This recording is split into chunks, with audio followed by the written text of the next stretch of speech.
Welcome to Teachers Talk Money, where a millennial high school teacher and a Gen X elementary teacher get together to talk all things money. From salary scales to saving, investing, and self-care, we're here to help teachers master their money. I'm Christy. And I'm Rachel, and we're so glad you're here.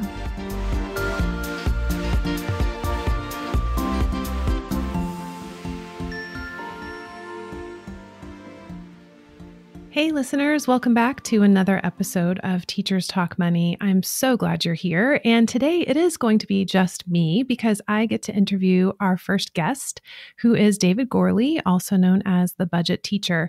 And Rachel and I really wanted to bring David on because he is an expert in all things student loan forgiveness. And there are so many things to know about this process and the qualifications. And we really felt like we wanted to bring someone on who has helped teachers and is in the business of helping teachers get to know their options for student loan forgiveness. So David, welcome to the show. And I'm so glad you're here. And tell us a little bit about yourself and how you came to be where you are today. Sure. Well, first off, thank you so much for having me. So I was a teacher for 8 years, and my wife is currently in her 13th year of teaching. And my parents were both teachers. I've got grandparents that were teachers, aunts, uncles, cousins. Like, I come from a true teacher family. That's awesome. Yeah. And one of the things that I found is that the people that I've worked with in the past and the people, my parents' friends, generally have struggled with money as teachers. And it's something where I know that teachers are so competent in their areas of study, but sometimes forget to take care of themselves as far as finances are concerned. And so it was my goal to help teachers. And one of those ways that I have figured that out is to help them with student loan planning.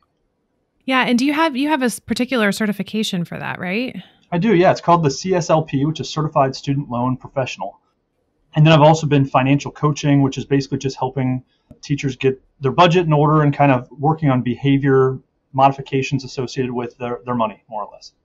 Yeah, that's awesome. Obviously, we think alike because that's what Rachel and I are all about. So can you speak a little bit to the current state of student loan interest being paused as a result of the COVID pandemic and kind of the timeline on that? Sure. So right now, what we know is that it's in deferment until the end of September, which, you could also think of as like in October, the payments will start back up. And right now, there is no interest accruing and there are no payments that need to be made. Now, some people look at that as a chance to get ahead on their loans while there's no interest accruing.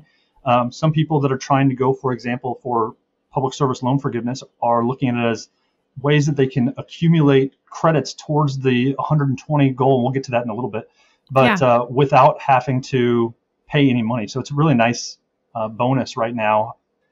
With all the bad that's going on, it's a nice little perk, I guess. Yeah, because if you're still making payments, all of that payment is going towards the principal. You're not losing any of it to interest all the way through September. Definitely. That's great. Well, can you tell us a little bit about some of the teachers you've worked with? And give us an idea of how much people can be saving by using that public student loan forgiveness or other programs we're going to talk about.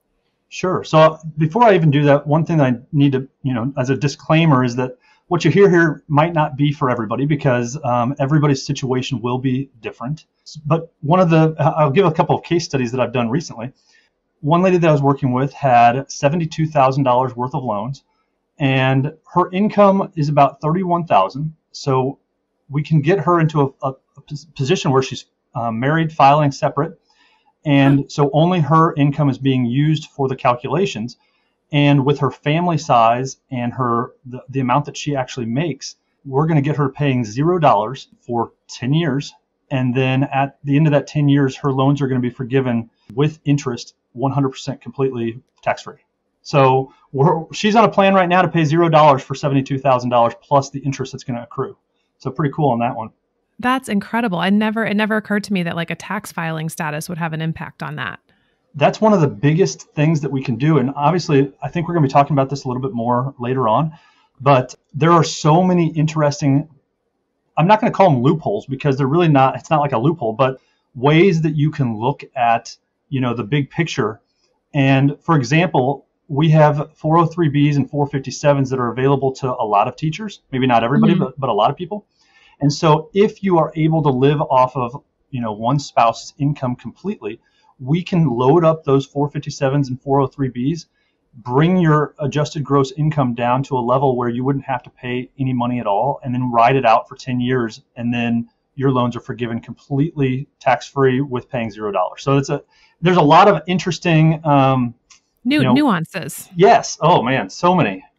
That's so exciting. I had never thought of it like that. And I'm hoping our audience is like mind blown right now about those nuances and how we could use them to advantage these loan forgiveness programs. So leading into that, who should be pursuing it? Should every teacher with student loans be thinking about this, or just a certain category? Tell us kind of the range of what you see. So this is the one where it's so complicated, and it's not necessarily for one type of person. It really depends on what your goals are. And I've talked to people that have $20,000 worth of loans that don't want to pay on them and want to have them forgiven. Well, we can use some of those planning strategies to, like I said, bring their adjusted gross income down and get them to where they're not going to pay hardly any money on their loans and have them forgiven after 10 years. Generally, kind of one of the rules that I try to think of whenever I'm going into a strategy session is if you have loans that are higher than your income, then you make a great candidate. Mm-hmm. If you have loans that are lower than your income, it could be interesting. We could chat about it, and it's one of those where it just really depends on what you're trying to do and where you're currently working. And there's some other options for loan forgiveness as well that we'll talk about today, and maybe those are a little bit more what you should pursue. But if you really want to attack them and have them forgiven, there are ways that we can do that, especially if you have a spouse, especially if you make lower income, or if you have a larger family size. Those are kind of three big factors.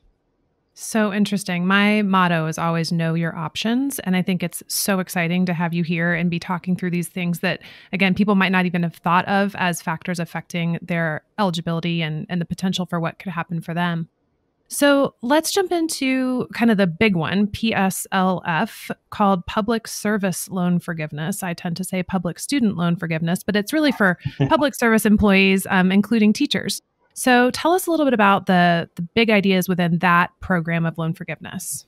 Sure. Well, the first thing is, and this kind of goes back to what you were just saying a moment ago, you have to know the rules before you can play the game, right? Mm-hmm. And the problem is that the government doesn't really put these rules out there very freely. They don't make them very well known. So my goal is to at least make sure that you have the rules, so that way you can know how to make them work for you. So for public service loan forgiveness, there's a couple of things that you really need to have. But first of all, there's absolutely no limit on the amount forgiven. You can have, 10,000 forgiven, or you can have, 150,000 forgiven. It all depends on how much you end up paying over those 10 years is really what the big difference is going to be. But the qualifications for it, you have to be in direct federal loan. So, there are ways to find it, and we'll talk about that in a little bit, of where you can look at your loans, but you do need to be in direct federal loans. You need to be enrolled in an income-based repayment program. So income-based repayment means that you are, actually it's called an income-driven repayment program, income-driven repayment program. And inside of that, one of them is called income-based repayment. But there are 5 different options within the income-driven repayment options that you have available. And I'm going to say the words, they might not mean anything to anybody, but I'm going to say them just so that way, if you've seen this or heard this over time, but they are income contingent repayment. There is income-based repayment, and there's an old version and a new version of that. There's the pay-as-you-earn, which is it's literally spelled out as PAYE. And then there's it's called revised extended pay-as-you-earn, and it's REPAYE. And so if you're in one of those 5 programs, you are eligible to be part of public service loan forgiveness. Now, it's also equally important, I guess, to know what does not qualify, right? Mm-hmm. And so there's 3 things that don't qualify, and that is, well, there could be more, I guess, but the ones that I know right off the top of my head, standard-based repayment, and that's if you're just paying over 10 years. It's called standard-based repayment. There's really no point to it anyways, because your loans are going to be done and over with after 10 years. Right. And then there's extended and graduated repayment programs. And the problem is that so many people get put into the standard or the graduated and extended repayment programs, and they think that they're in public service loan forgiveness, but they're actually not. And so, and I've had a lot of people that I've talked to actually who worked with the loans, providers to get set up in the repayment program, thinking that they were going to be part of PSLF, and they weren't even in the right repayment program. Ugh, what a bummer. It's a massive thing to look into, because actually one of my friends, he's been doing it for 7 years and thinking he was going to have his loans forgiven in 3. And he's not even in the right repayment program. Yeah, so that fine print is really important here. You have to be, they're very, very particular about, following the rules of their program that they don't really give you the rules to. Right. On top of that, you also have to have 120 qualifying payments. They do not have to be consecutive, but they do have to be 120 qualifying payments. So a qualifying payment means that you are in the right income-driven repayment program, you have the correct loans, and you have a qualified employer. And as teachers, public school teachers, guaranteed, we are with a qualified employer. If you're a private school, it depends on if you're working for a profit or a nonprofit. Most nonprofits will qualify also. But that's a one where you have to check with your district, or I guess you probably don't have a district, but your employer if you're a nonprofit, and just make sure before you start in on it, just to, you want to have all those things checked out. Yeah, for sure. And this may be, a silly question, and I was not eligible for any of these programs with our student loans, but if you make those 10 years of payments, those 120 payments, is it the remaining balance that's forgiven, or can you actually be given back money that you've already paid? Just the remaining balance and all the interest as well. Okay, got it. So we have heard maybe some news stories over the past year or so about very few PSLF applicants getting their loans forgiven. And you've kind of mentioned a little bit that it really is dependent on following those fine print and making sure you meet all of those rules. Is that kind of the experience you've had with people who are thinking that they're going to get it and not? Yeah, so I think the biggest problem, and it's doing a real disservice to a lot of people because they're scared to get into the program for feeling like they might not qualify because they've heard of these stories, right? Mm-hmm. So the best way that I'll describe it is that this whole PSLF process started back in 2007. So when it starts in 2007 and you have to have 10 years of service, right, or 10 years of qualifying payments, that means we're talking about the first group of people being eligible in 2017, probably early 2018, sometime in that time frame, right? Right. Well, those people didn't really understand all of the rules. And so they're trying to get the loan forgiveness. They're not in the right repayment program. They don't get it. They're not eligible. And now they tell everybody, hey, this doesn't work. It's not for us. We're going to get bamboozled here, I guess might be a good word. And the truth is that it does work. And there's so many people that are getting their loans forgiven, but you have to play by the rules. And if you're not playing by those rules, then you're going to be one of those people that says this doesn't work, because the government's very, very particular about following every little detail. Yeah. And like you said, they don't necessarily lead with a very clear description of what those rules are. So that's where people like you come in, where you can help us kind of learn and make sure that we're dotting all those I's and crossing all those T's. Definitely. To make sure it happens. Yeah. And even with the income-driven repayment programs, so I mentioned that there's 5 of them. There are so many rules even within that of which one you qualify for, which one you don't qualify for, how the payments are calculated on that. And I don't think it's something we want to go into today because it's so complicated. Yeah. But that's why, and I'm not trying to necessarily just push myself, but it does benefit you to work with a professional that does it, because it's so extremely complicated. And if you don't do it accurately, then you do run the risk of not being able to qualify.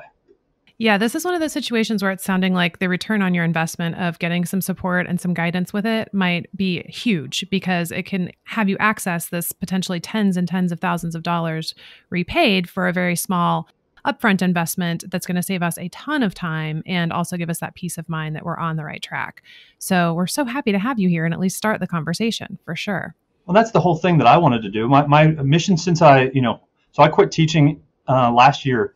And my whole mission has just been to help other teachers with anything money related, because, and being a teacher for 8 years, I saw it, but I feel like one of the forgotten about, professions as far as money is concerned. Absolutely. Amen.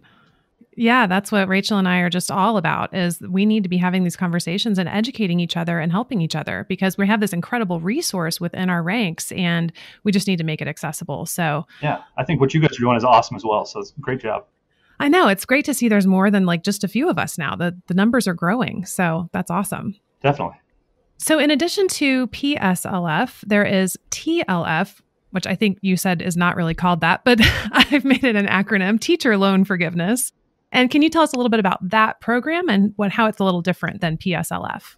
So first of all, and I know that we were going to talk about this a little bit later on also, but I think now's probably a good time to mention it too. You cannot double dip into public service loan forgiveness and teacher loan forgiveness at the same time. So you have to decide, if one of them looks more attractive than the other one. Now, most of the time, what I've seen with people that I work with, is that the teacher loan forgiveness program is something that they're already qualifying for and don't know it. And so it's one of those cool things where in talking to a teacher, I can be like, hey, by the way, you qualify for this program. Have you ever heard of it? And they're like, no. And so we just fill out a very simple document, and then they send it in, and they get either $5,000 or $17,500 forgiven right then, just because of what they've already done in the past. Oh my gosh, that would be so exciting. That'd be so fun to be part of that transaction for both parties, I would think. It is so great. And, one of my things that I think this is something that everybody should try to do, but I always try to lead with as much value as I can. And there's not much more value that you can do besides getting somebody $5,000 or $17,500 right out of the gates and be like, hey, here you go. I'm going to give you this little gift. And then if they have a lot more, then we start talking about how public service loan forgiveness or what the other options are that they could do at that point. But sometimes it's nice to have that immediate, hey, here's, and especially as teachers, if you get a $5,000 or a $17,500 bonus out of nowhere, that's a big thing, and we get really excited about that. That's amazing. So let me back up just a second. We can't double dip, but we could do teacher loan forgiveness and then public service loan forgiveness. 100%. Yes, that's correct. Okay, cool. So let's talk about, I guess, what teacher loan forgiveness is. So you have to be working at a Title I school, and generally that's considered a low-income school. And there is a link, and I'll try to get that for you for your show notes.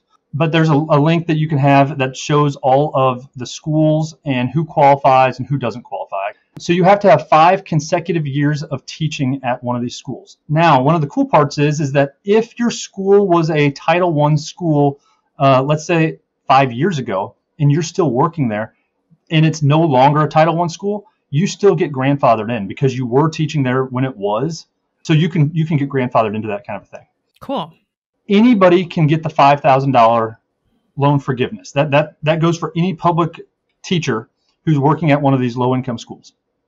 The $17,500 is based on what you teach. So math and science at any level, special education at secondary level, and then I know that there is some very small things that elementary school teachers can get as well, and I don't know the exact things off the top of my head though. But it's one of those where certainly talk to somebody that professional, and we can get you straightened out on it. Or even the worst that can happen is you apply and they tell you no. So right. But there are ways to get at least $5,000 for everybody, and then some people qualify for that $17,500. Yeah, I remember I worked with a teacher a couple of years ago, and she was about to retire, and she had been teaching at a Title I school for her whole career, and she still had student loans.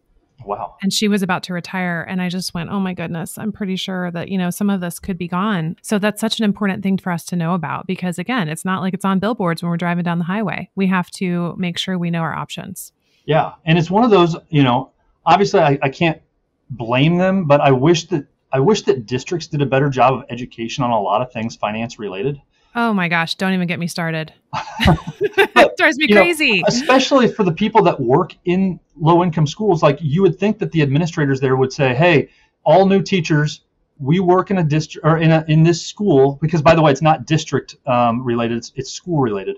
Mm-hmm. And we work in this school that is a Title I, try to get in, make sure that you understand all the things so that way you can get this loan forgiveness. You would think that that'd be something.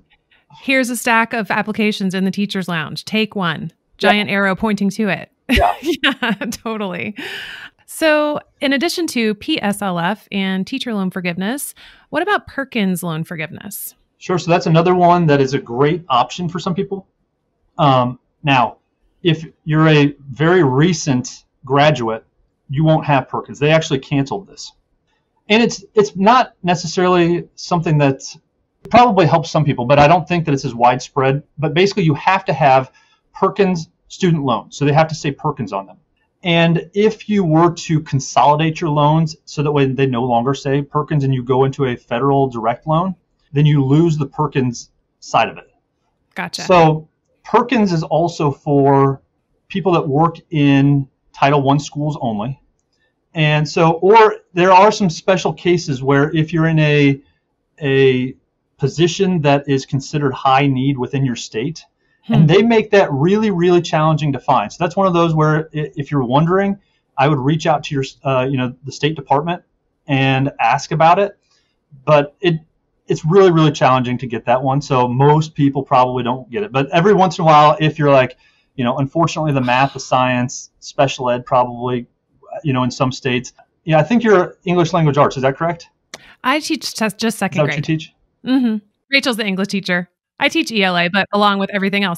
Well, the English teachers always seem to get the bottom barrel of stuff because they're not ever considered the high need for some reason. And it's like how much more need is being able to speak and write English. But this one is a lot for math and science are really some of the top ones for people that are trying to get in those high need areas. So Perkins, though, you could be eligible for 100% cancellation for your loans if you stay in this low-income school for 5 years. And the way it works is kind of on a prorated scale each year. So your first year, you can have 15% of your loan forgiven. In the second year, 15 more percent. And then the third year, 20%. Fourth year, 20%. And then your fifth year, 30%. And so what they're trying to do is encourage teachers to stay in those lower income schools for up to 5 years. Because a lot of times, I think the reason behind that is usually teachers quit within the first 5 years.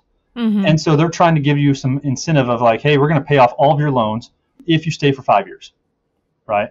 Yeah. So if we have Perkins loans, it sounds like an awesome opportunity. But again, those are likely they have to be pre-2017 loans if they're possibly Perkins. Yeah. And again, it's one of those where you have to have the loan before. It's what you take out in college. So it's not like a teacher that's out in the profession right now can go out and consolidate or change their loan to become a Perkins loan. It's what you have to already have had. Right. One last thing on that I guess is probably important to mention is that let's say that you get hired in, most teachers start in August. It is based on 2 complete semesters within 1 calendar year. So your first 6 months of teaching wouldn't qualify for any Perkins loans forgiveness. It would be starting in January of your first year. That's when it could start rolling on that. So if you did from January to December, that first, the end of your first year and the beginning of your second year, it's based on calendar years and not school years, which is another like screwy thing. Yeah, because there are no schools that run like that, but okay. I know. Yeah. It's the same thing with health insurance. It just annoys me with that. Yeah, it's so strange. So in addition to those 3 programs we've talked about, PSLF, teacher loan forgiveness, Perkins loan forgiveness, there are also lots of states that offer sort of varied loan forgiveness options, right? There are. And it is so hit or miss between states that it's one of those. And I've got a link that they can try to click on and go through their state. For anybody listening, it might be something worthy of including in the show notes. But sure. Every state is so different that it's probably not really worthy of talking about at a broad level. Yeah, other than just knowing that like you might have an option in your state and it's worth looking into. There are certainly some. They're so varied by the states, though, as you mentioned. Mm-hmm. For example, I'm in Missouri, and we don't have zero forgiveness for teachers. And I saw as I was looking through some of those, Connecticut has like a ton, right? And so, right. And every state has a different amount and different qualifications and things like that. And so, yeah, it's really one of those. Again, what I've heard before is that the squeaky wheel gets the oil, right? And so if you're the person that reaches out to your state for a lot of different things and says, hey, I need information on this, just keep bugging them until, you're trying to save money on your student loans, And you're a teacher. Yeah. So you deserve it. Definitely. Exactly. Yeah. I didn't see Montana on that list, but it is very cool to know that states have specialized some of those programs based on their need and where they want to focus their efforts. So well worth checking into. And it is through the AFT. Yay, AFT. And so it's on their website, and we'll try and link that in the show notes as well. So then when my husband had student loans, we consolidated. And I'm wondering if consolidation for someone who maybe isn't going to qualify for PSLF or any of these other programs might still be an option that could benefit them. So this depends on what kind of consolidation you're talking about. So first of all, most of the people that I work with have to consolidate their loans, even if we're trying to go into PSLF. So we're consolidating them into direct federal loans because you have to have direct federal loans in order to qualify for PSLF. So the answer is generally yes. Also, sometimes people have Perkins loans that don't want to go the Perkins route because maybe they're not working in a Title I school and they want to go into PSLF. Okay, we're going to have to consolidate those. I think maybe what you're asking about is more into consolidating into private student loans. Is that correct? I'm just asking about that word consolidation. Yeah, because I don't have lots of experience with this. So I just know that's something that we hear a lot. And I'm just wondering if it could be beneficial, even if you're not necessarily going to qualify for PSLF. Yeah, so the whole point of consolidation is going to be to change the loans that you currently have into something else. And so there's a lot of different reasons why that might be something you need. As I mentioned, you might be working on trying to get into direct federal loans. There are different loans out there called like family federal education loans. Those don't qualify for the PSLF program because they have to be direct federal. Maybe you're trying to reduce your interest rate, which is something that I have, a lot of people that ask me about.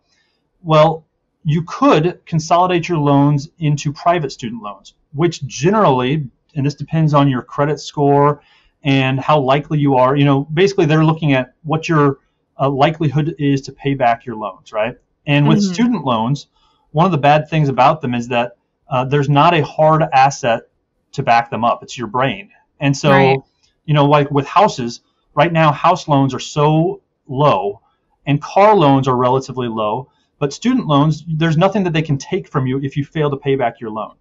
And so generally, the loans that I'm seeing are like 6.8% or right around there. So it is possible, though, to consolidate into a private student loan. And those are given out by banks, private lenders, different people like that. And generally, the rates are much, much lower than what you pay for the federal loans. Now, the problem with that is that once you consolidate into private student loans, you lose access into all of those other programs that we talked about. You lose access to PSLF. You lose access to the teacher loan forgiveness program, any state-sponsored program. Basically, you lose access to all of the possible forgiveness options. And you have to pay back the loan in full to the private loan refinancer, and they're very, very strict on that. And they'll make sure that they collect. They're very, very good about that. And so it's a decision that once you make it, it's set in stone. You can't go back. So just be very, very careful. And again, not to promote myself or other CSLPs out there, but it's something I would talk to somebody about, because once you, like I said, once you make that decision and there's no going back, you want to make sure that you make it right the first time. Yeah, it's another case of knowing your options, and knowing that fine print here just seems to be critical, because I would think, oh, yay, lower interest, sign me up. But then if I didn't know about all these public loan forgiveness programs, then I could obviously be making not the right choice for myself. So again, know your options, and thanks to people like David who are helping us learn about those options.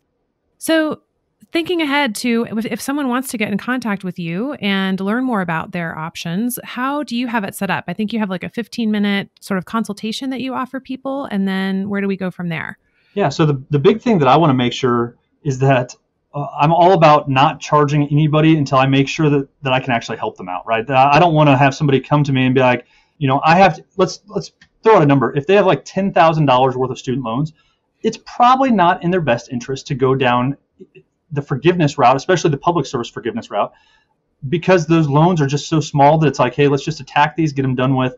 Generally, that's kind of the situation. But I like to find out as much information as I can beforehand, and so that's what that 15-minute call is all about.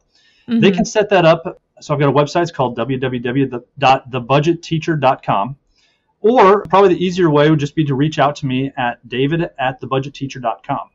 And those are two easy ways, and I can get you the link from there of how to set up a call and at least chat about it and just find out some information and find out your situation, because everybody's situation is so different. Yeah. And then there's also the website, myfedloan.org and studentaid.gov that you could use to kind of do some pre-reading and find out, some basic information that may be more specific to your own situation if you're interested in pursuing some of these programs. I think those are great links, and there's a lot of information inside of them. One thing that I do want to caution is that if you call into your student loan service providers, I don't think that they're, I don't think that they have ill intentions, but sometimes they don't always give the best advice. And as I mentioned earlier, with one of my friends who worked with their student loan servicer to get into a payment plan, and it turned out they were told at the time that they were going to be qualifying for public service loan forgiveness, and now 7 years into it, I had to tell him he's not. And so that was a tough conversation. But these loan servicers don't know all of the ins and outs, and really you could be talking to somebody who's on like day one of the job, for example. Right. And we don't really know all of those things. And so I just caution anybody whenever they're calling in to like, because the myfedloan.org and the studentaid.gov, like I said, great resources, but there's also phone numbers on there, and they'll say, hey, contact us if you have questions. Sometimes that doesn't work out well. So just a caution. Yeah. So definitely back it up with, plenty of information and make sure you're on the right track. Well, David, I so appreciate your time, and I'm just so excited that we got to have you on our podcast. And I would say David also has a podcast called The Budget Teacher. So if you're interested in more of this type of information, we encourage you guys to check their podcast out as well. Yeah, thank you so much. This has been incredible. Yeah, I learned a ton. I mean, I'm so excited, and I hope that it can really help a lot of our listeners who are interested in learning more about this stuff. We want people to have those loans forgiven and keep more of your money for you and less of the money going to pay off the loans or to the government. Definitely. Well, thanks so much, David. I thank you. Hey, everybody. Rachel here. So Christy and I wanted to record these interview episodes where one of us interviewed the interviewee just for ease of conversation and for higher quality audio and editing value as well. But we wanted the other host to come in and talk about the main takeaways from the episode and also just add in a little bit of their perspective, since Christy and I obviously both have very unique perspectives on all of these topics. So let's chat about what we learned from the episode. For me, the main theme of this episode is that you have to know the rules so that you can play the game with any of the loan forgiveness options that they talked about. So let's just recap really quickly who qualifies for public service loan forgiveness, or PSLF. All public educators qualify, and some private school educators qualify as well. You must have direct federal loans, so not private loans, which means if you're looking to consolidate your loans to a private lender for a lower interest rate, make sure that that's a better option for you than public service loan forgiveness, because otherwise it will automatically disqualify you. You also need to be enrolled in one of 5 income-driven repayment plans, and you need to make 120 qualifying payments. However, they don't need to be consecutive, which was a big thing for me. So if you're running into a tough spot and you're not able to make one of your payments, that doesn't automatically disqualify you. It just slows down your timeline for loan forgiveness. When thinking about whether or not PSLF is a good option for you, David gave a great rule of thumb where he said if your debt is higher than your income, PSLF is likely to be a great option. And if your debt is less than your income, there are some other factors that might still make it a good move. For instance, if you have a spouse, a lower income, or a larger family size, any of these categories can make you a good candidate for PSLF. So don't sleep on the option if you fit into any of these categories. Then there's teacher loan forgiveness, which was something that was really exciting for me. The idea that so many of us already qualify for this and we don't know it, and the fact that it seems so much simpler than PSLF.